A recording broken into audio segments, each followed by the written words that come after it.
মৌমিতার উপরে ঝাঁপিয়ে পড়ে 18 থেকে 20 জন নির্মম ভাবে তাকে ভোগ করে। তার শরীরের মধ্যে 113টি কামড়ের দাগ পাওয়া যায়। তার গলার এই হাতটা ভেঙে যায়। তার শরীর থেকে 150 গ্রাম বীর্য পাওয়া যায়। তার একটি সুন্দর সাজানো গুছানো জীবন ছিল। হঠাৎ করে একদিন দুপুরবেলা খাবার শেষে তার বান্ধবীরা বলল, চলো একটু বিশ্রাম নিতে যাই। সেই বিশ্রাম নেওয়াটাই যে তার জীবনের শেষ বিশ্রাম হবে সেটা মৌমিতা কখনো চিন্তাও করতে পারেনি। তারই মেয়ে বান্ধবী দুজন কলিগ তাকে ওইখানে নিয়ে যায়। এক পর্যায়ে কিছু সংখ্যক ছেলেরা ওইখানে চলে আসে। তার কলিগ বান্ধবী তাকে এইভাবে গলার মধ্যে ধরে, অন্য একজন বান্ধবী তার পায়ের মধ্যে ধরে। এরপর নির্মম ভাবে একের পর এক হায়নার দল তার উপরে নির্মম অত্যাচার চালায়। মৌমিতা চিৎকার করে কাঁদিতে চাহিয়াও করিতে পারেনি চিৎকার, কারণ তার গলার কণ্ঠস্বরটা আগে বন্ধ করে রাখা হয়েছে। 30 সেকেন্ডের অধিক সময় ধরে কারো গলার মধ্যে চেপে রাখা হইলে তার চোখ দিয়ে রক্ত বের হয়ে যায়। হ্যাঁ, মৌমিতার চোখ থেকে ঝরার কথা ছিল পানি, তবে ঝরেছে রক্ত। মৌমিতা শুধু তাকিয়েছিল তার মেয়ে বান্ধবী কলিকের দিকে। বারবার শুধু চোখের ইশারার মাধ্যমে বোঝাতে চেয়েছিল, তুমি একজন মেয়ে, আমিও মেয়ে। কিভাবে একজন মেয়ে হয়ে আরেকজন মেয়েকে এইভাবে হায়নার হাতে তুলে দিলা? মৌমিতা চিৎকার করছে বারবার। ভাই, ও কাউকে বোঝাতে পারে নাই। মৌমিতা একটি ছোট্ট ভিডিওর মাধ্যমে মানুষকে একটি বার্তা পৌঁছে দেয়, যেখানে প্রকাশ পেয়েছিল তার সাথে ঘটে যাওয়া কিছু নির্মমতা। এরপর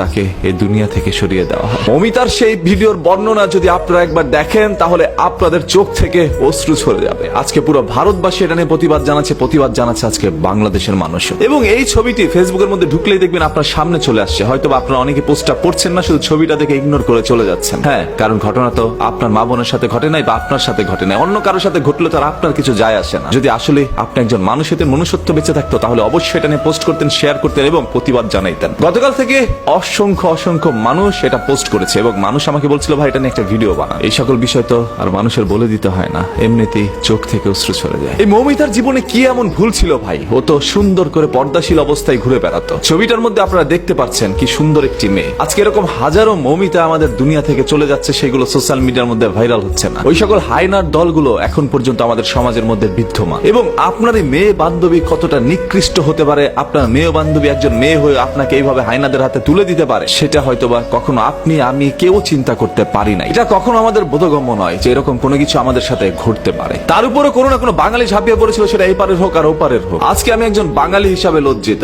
আজকে কণ্ঠস্বর দিয়ে কোনো শব্দ ব্যবহার হচ্ছে না, কারণ আমি মৌমিতার সেই বর্ণনার ভিডিওটি এখনো ভুলতে পারি না। আমার চোখে বারবার সেই দৃশ্যটি ভেসে আসছে। কি নির্মম ভাবে একজন মানুষকে এইভাবে দুনিয়া থেকে সরিয়ে দিতে পারে তারা। শুধু তাকে ভোগ করে সীমাবদ্ধ ছিল না, তার শরীরের মধ্যে 113টি কামড় দেয়, যেটা কোনো হায়নাও হয়তো বা ছিঁড়ে খাওয়ার সময় দেয় না। হায়না তার পেটের ক্ষুধার জ্বালায় হয়তো বা শিকার করে খায়, সেটা তার খাদ্য। ওরা কেন মৌমিতাকে ভোগ করলো? এই মৌমিতার পৃথিবী থেকে চলে যাওয়ার দৃশ্যটা এর চেয়ে ভালো তো হইতে পারতো। এরকম নির্মম ভাবে কারো যেন পৃথিবী থেকে চলে যেতে না হয়। কোন আক্রোশ থেকে এই ধরনের কাজগুলো করছে, কোন ক্ষোভ থেকে এই ধরনের কাজগুলো করছে, সেগুলো হয়তো বা বেরিয়ে আসবে। তবে আজকে যারা পথে নেমেছেন, এটার বিচার চাচ্ছেন, আপনাদের প্রত্যেকের কাছে একটা অনুরোধ করছি ভাই, যতক্ষণ না পর্যন্ত সেই সকল অপরাধীর সর্বোচ্চ শাস্তি দেওয়া না হবে প্রকাশ্যে, ততক্ষণ পর্যন্ত আপনারা রাস্তায় অবস্থান করবেন। যে যেখান থেকে পারেন এটা নিয়ে তীব্র প্রতিবাদ জানান। আদারওয়াইজ আজকে মৌমিতার সাথে, আগামীকাল আপনার সাথে, আপনার মা বোনের সাথে এরকম ঘটনা ঘটতে দেরি হবে না। আমি চাই না চোখের সামনে এরকম আর কোনো মৌমিতা জীবন দেয়।